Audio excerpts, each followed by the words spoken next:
We are counting down a month to the Paris Summer Olympics, and on Issues and Insiders today, we address the preparations thus far, as well as Team Korea's prospects at the upcoming event. Welcome to Issues and Insiders for this Wednesday, June 26th here in Korea. I'm Min Sunhee. The Summer Games are scheduled to start late July over in Paris, and preparations are well underway to welcome athletes and fans from around the world to the global sporting event. For more, I have Celio Fioretti, correspondent with French daily Le Croix, live on the line. Celio, welcome. Bonjour. Bonjour, nice to meet you. Right, Celio, let's begin with some general information about the Summer Olympics in Paris, including when it's starting, when it's ending, what sports are being played this time around, and the mascot as well. Yeah, as you said, it's a little bit, it's a month exactly before the start of the Olympics in Paris on the 26th of July. Actually, some events will start a bit before on the 24th, such as the football qualifier. Then the Olympics will end on August 11th. Then we have a little break before the Paralympics from 28th of September from 28th of August, sorry, to 8th of September. While the official name is the Paris Olympics, actually it's more the France Olympics, because some events will take part in different places in France. Down south on the Riviera in Marseille will host the football and sailing competition. Other cities at Nantes, Bordeaux, Lyon will also host football games. Lille up north will host the part of the handball and the basketball event. And 15 kilometers away from Paris, that's very far, the island of Tahiti will host the surfing competition. One new sport is added for this edition, and it is breakdancing. With almost 20 countries participating in the competition. Previously added sports like climbing, skateboarding, and surfing are kept for this edition. On a side note, we know here in Korea the tiger Hodori, which was the 1988 mascot for the Olympics. This time in France is the Frige. You might have seen it. It's a little bit strange red character. Actually, it represents a Phrygian beanie that was worn by the revolutionary during the French Revolution, and it's a symbol of liberty still to this day in France. Anyway, what is important to remember is the opening ceremony on the 26th of July. Unfortunately, it will be very late in the night in Korea, around 2 a.m. It's still a quite big ceremony with 400,000 people to attend, they expect, on the banks of the River Seine in Paris. Right, Celio, the upcoming opening ceremony, it's been receiving quite a bit of media attention. What's behind the hype? Yeah, this ceremony will be a first in history, the first ceremony that will be held outside of a stadium. You know, French cannot do anything like other people. The ceremony itself will begin at sunset, and between 140, 170 boats representing the participating country will depart from the Austerlitz Bridge and go all the way through Paris, passing in front of Notre Dame Cathedral, Louvre Museum, and arrive at the Eiffel Tower and Trocadero Square. That's a 6-kilometer boat ride that the 400,000 spectators can enjoy along the banks of the Seine River. Meanwhile, French theater director Thomas Joly has been hired to organize the performance, which remains quite a secret for now. He's organizing a dance show combining urban, classic, and breakdance style. We don't know much for now. The organizer really want to keep the surprise for everyone. Also, there will be a concert. Apparently, around 20 French artists should be taking turn to sing for the ceremony. Rumors are spreading out about the name on the list. It remains secret for now, but some people hope to see Daft Punk, the famous French electro duo, but they declined after the group separated a few years ago.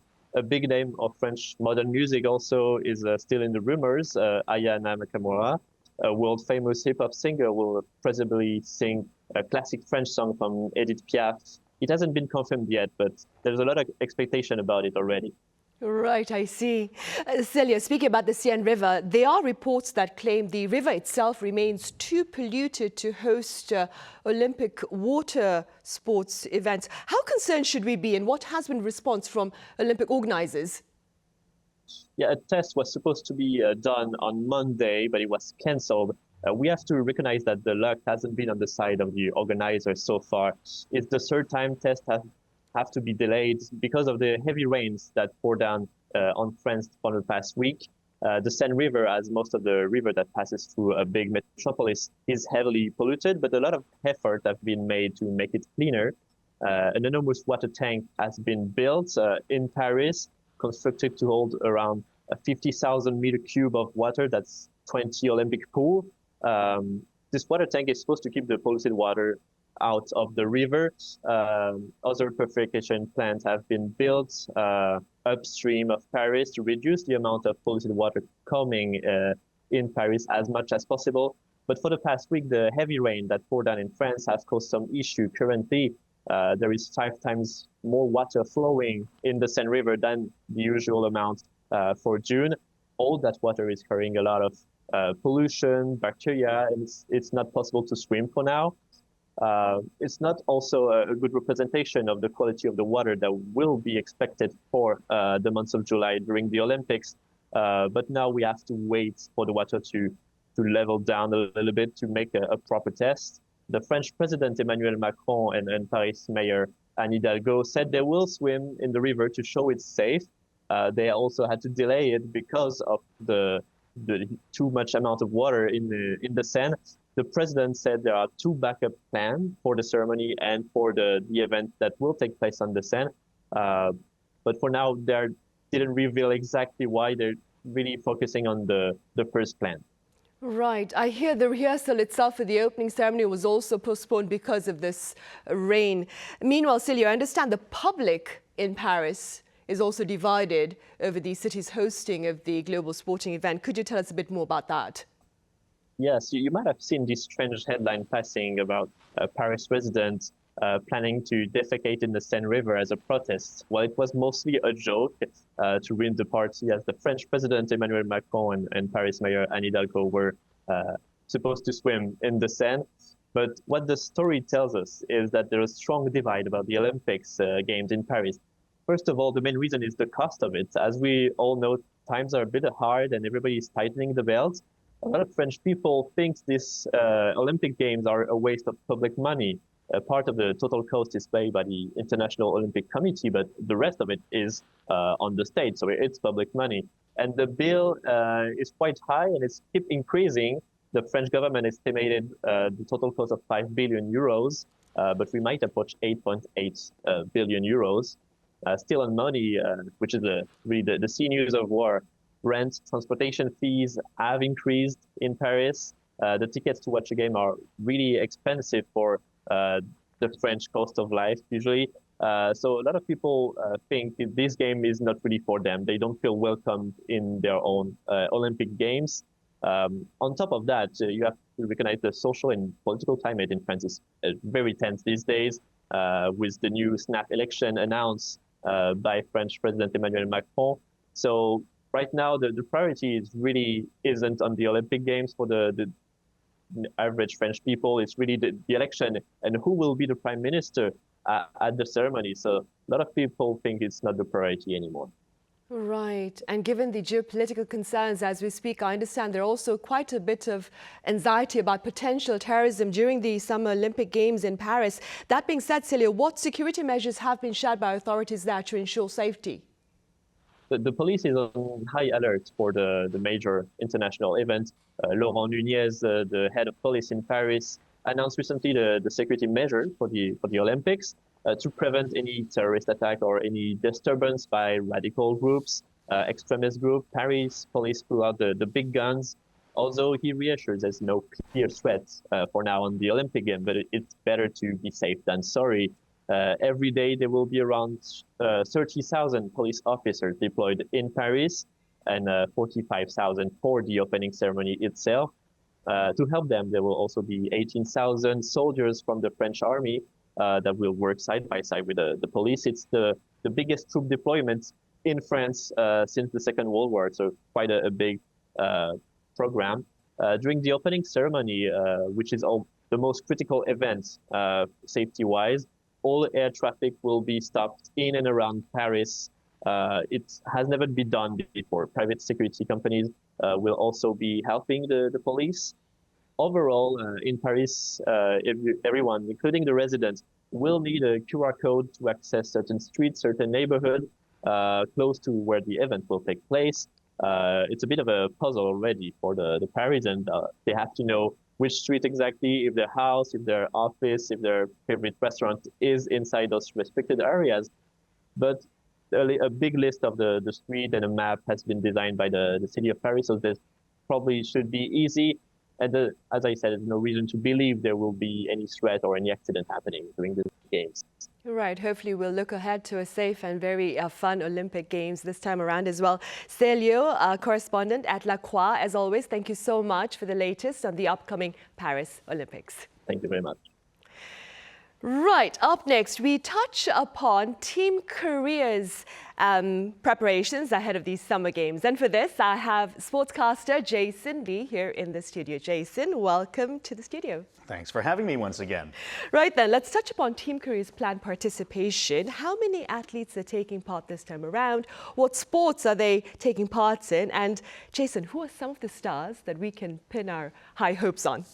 Well, Korea will be sending a total of 132 athletes to these games. They will be participating in 22 of the 32 total sports. So a little bit fewer than normal as they have not qualified for all the sports out there. I think in terms of gold medal hopefuls, Korea really has dominated the sport of archery over the last 30, 40 years. So I think we can certainly look to our archers to do well, both the men's, the women's, as well as the mixed competitions. There should be a bevy of medals that they can claim there. The athlete that I'm going to be cheering the hardest for is a high jumper named Woo Sang-hyuk. Now, he finished 4th place at the Olympics in Japan 3 years ago. So he was right on the cusp of getting to the podium. And throughout the World Cup circuit in the athletics, he's been making some podium finishes as well. So I think there's a good chance that he can medal and perhaps even win a gold, which would be Korea's first ever gold in a field event in track and field. Korea's won the marathon before, but they haven't won any of the field events, so it'd be a great opportunity for Korea to achieve a first there.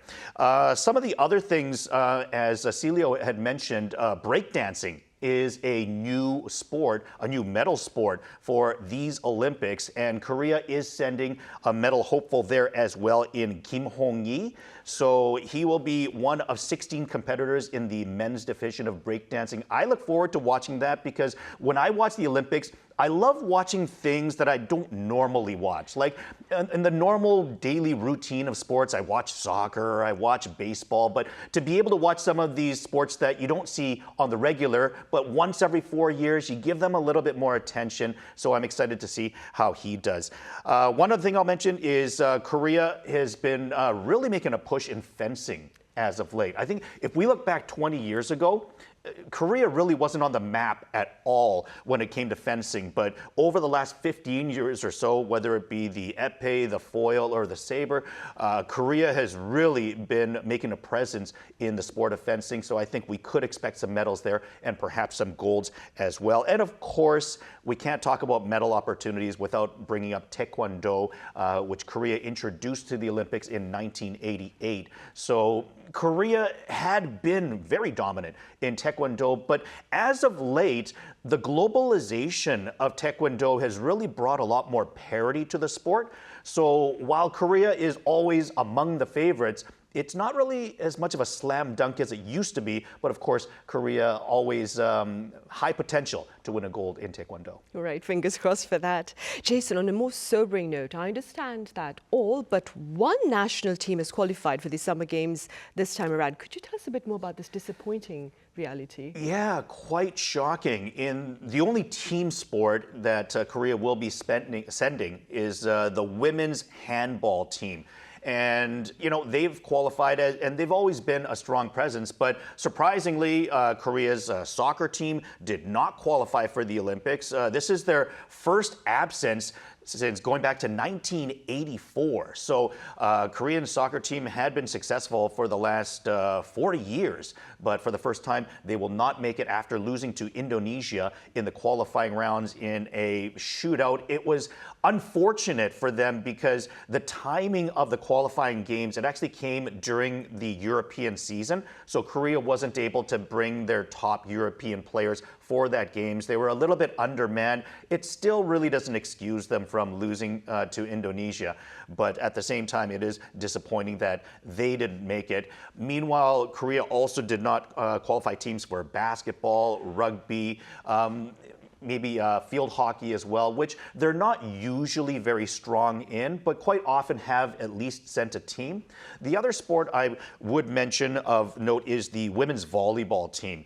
Korea, over the last 3 or 4 Olympics, had been kind of on the cusp of winning medals as the women's volleyball team led by team captain Kim Young-kyung, who has been a superstar not only in Korea, but in the world volleyball scene.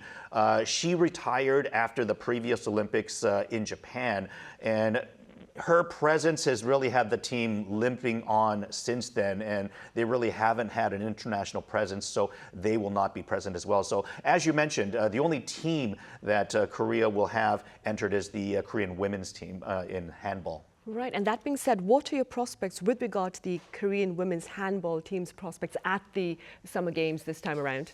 I think Korean women's handball, they've been very successful in the past. They won the gold medal in 1988 as well as 1992, and I think a total of 6 medals throughout. However, the last time that they won a medal at the Olympics was in 2008 in Beijing. They won the bronze medal.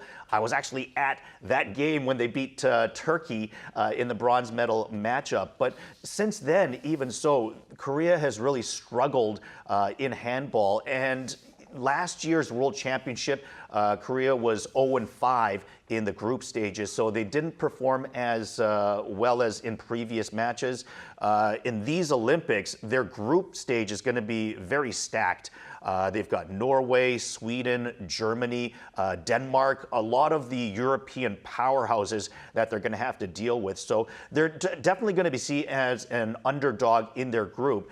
But I might say, though, that even when Korea won the silver medal in 2004, a very famous run that they took. It even spawned a movie, of course, years after losing in double overtime and shootouts. It was a famous loss. However, what made that loss special was that Korea wasn't expected to do very well in that Olympics. So the fact that that underdog team went all the way to the finals and really took Denmark to the brink, I think really shows that even though they are underdog going into these Olympics, you can never count out the Korean women. Right.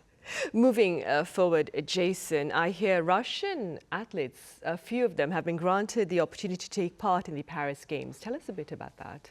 Yeah, there will be a few Russian athletes as well as Belarusian athletes that will be competing at the Olympics. They will not be competing for their respective countries. So they are being allowed to compete as individuals, and each governing sports body is acting differently. So there are some athletes from those countries that are being banned, that are not being allowed to compete because their organizing sports bodies are banning them from the Olympics. But certain other bodies are still sort of, making decisions. So it's even a month away. We're still not completely final onto who will and will not compete. What we do know is that any Russian team, in terms of team sport, as well as Belarusian team sports, they will not be participating. But some individual athletes under independent flags, no medal standings for their respective countries, some of them will be allowed to compete. Right, I see.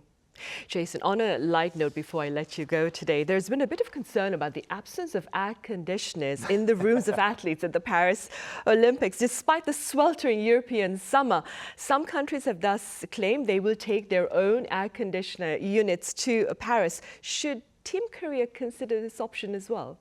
There's been a lot made of this, and honestly, there's two sides to this coin, because I've been to France in July and it really wasn't too hot. I think the average seasonal temperatures, the climate is mid-20s. So can it get up to 28, maybe 30 degrees Celsius? I think it's possible, but could it also be down 24, 25? That's possible as well. So having said that, it might be okay. And most Parisian houses, I know growing up in Vancouver, we've never had an air conditioner. I've never seen a person in Vancouver with an air conditioner. So I think it's possible that it might be okay. Having said that, if I'm an athlete that is competing and I have a once in 4 year opportunity to win the medal that I've been dreaming of competing for my whole life, and if it is, that particular week in the 30s, and I'm uncomfortable when I want to focus on competing, then that could be, certainly a negative possibility. So when other countries, I know the US, Canada, Germany, some of the wealthier countries around the world are taking portable air conditioners with them, I'm okay with that, okay? But at the same time, France is trying to make this a green Olympics, leaving a very small carbon footprint. It's one of the things they've been trying to push. So maybe if you take the air conditioners with you, if you need it, it's better to have it and not need it than to need it and not have it. So hopefully it'll be under 30 degrees. They won't need it at all, and everyone will be comfortable. Right, hopefully. Fingers crossed for that. All right, Jason, as always, thank you so much for your insights today. It's been a pleasure. Right, well, that brings us to the end of this edition of Issues and Insiders. Thank you for watching. See you same time tomorrow.